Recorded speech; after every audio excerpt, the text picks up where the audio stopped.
Bakit sinasabi ng analyst na $2 ang bagong 0.60 na presyo? Yan, sa XRP po ay nasa ibabaw pa rin ng $2 na price level. At marami pong analyst ang nagsasabing iba ang vibe ngayon. Para po kay Cobb, $2 is truly the new 0.60 for XRP. Ibig pong sabihin, itong presyo ngayon ay parang bagong foundation. Katulad ng nangyari noong naka-range po tayo sa 0.50 hanggang 0.60 ng napakatagal. Ang market ay nag-a-act na parang $2 ang solid support at hindi po basta-basta bumibigay. Para sa mga investors, ito po ang klase ng range na gumagawa ng pressure.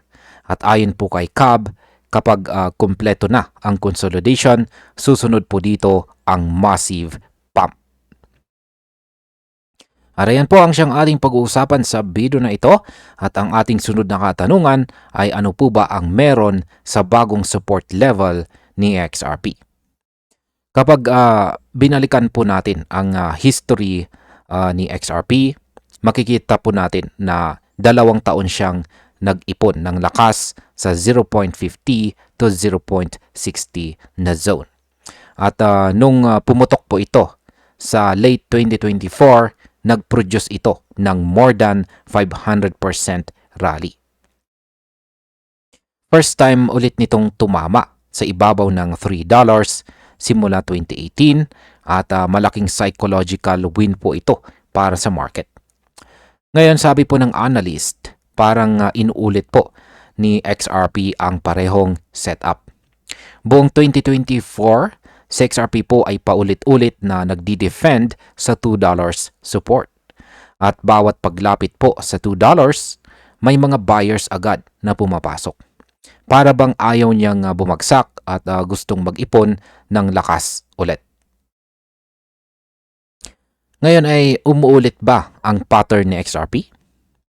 Ito po ang pinakamalaking punto ni Cobb. At ito rin ang dahilan kung bakit bullish ang marami. Ang pattern po ngayon ay halos kapareho ng consolidation sa 0.50 to 0.60 dati.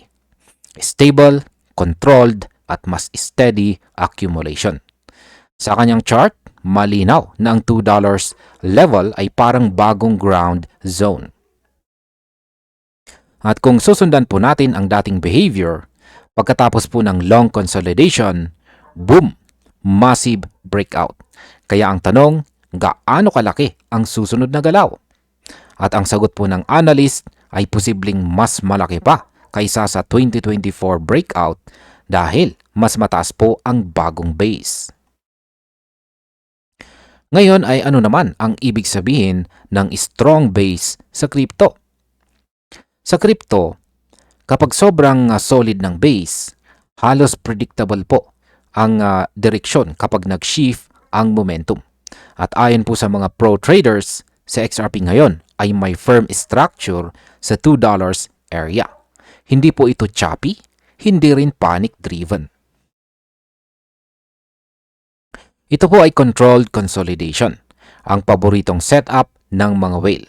Kapag ganito po ang pattern, madalas may sinusundang playbook ang market. At kung tutusin, mas maiksi po ang consolidation ngayon kumpara noon. Ang ibig sabihin, pwede pong mas explosive ang sunod na galaw. Pero depende pa rin po ito sa demand influx at sa shift ng sentiment sa broader market. Ngayon, bakit ang history ang nagbibigay ng target price? Ang dating breakout ng XRP ay nagbigay po ng malinaw na reference point. Mula 0.60 na ceiling, tumalon po ito ng mahigit 500%. Ito ang dahilan kung bakit ginagamit ngayon ang parehong percentage na galaw bilang gabay. Kung ilalapit po natin ang parehong historical logic at gagamitin po natin ang $2 bilang bagong base or pundasyon, ang computation po ay simple. Ang 500% rally mula $2 ay ang equals po niyan ay $12. Kaya para po sa iba, parang imposible.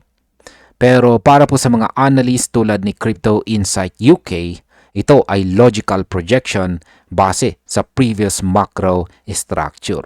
At alam naman natin, kung sa XRP ay gumalaw, hindi lang ito nag-iingat, kundi dumediretso. Ngayon, totoo bang kayang umabot ng XRP sa presyong $12? Kung susumahin ang numbers, kapag umabot po ng $12 sa XRP, ang market cap po nito ay nasa $724 billion. Ibig sabihin, lilipas po nito ang Ethereum at magiging second largest cryptocurrency. Sa maraming mga analyst, hindi po ito imposible, lalo na kung mauulit ang historical breakout behavior. Pero kailangan pa rin ng confluence, ang institutions, ETF at saka macro liquidity. At sa ngayon nagsisimula ng pumasok ang mga malalaking players.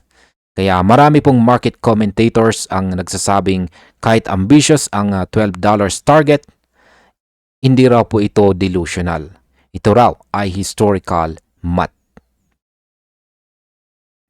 Ngayon ay ano po ang role ng institutions sa susunod na XRP rally? Kung titingnan po natin ang market ngayon, kita na ang growing interest mula sa mga ETF at saka institutional flows. At habang nagpapatuloy po ito, mas lumalakas ang foundation na XRP. Ang susunod po na major pump ay hindi lamang po retail driven, kundi institution fueled. Ito ang kulang noong taong 2018 at saka 2020 na cycles. Ngayon kasama na po sila. At ayon sa mga analyst, kapag pinagsama mo ang consolidation pattern plus institutional demand plus historical breakout behavior, ang setup ay sobrang bullish. Kaya sabi po ni Cobb, this feels different at mukhang tama po siya. At bilang panghuli ay ano naman ang aking masasabi tungkol dito. Simple lamang po ang pinakamalakas na signal. Yan, strongest signal. Ayaw bumaba ng XRP sa presyong $2.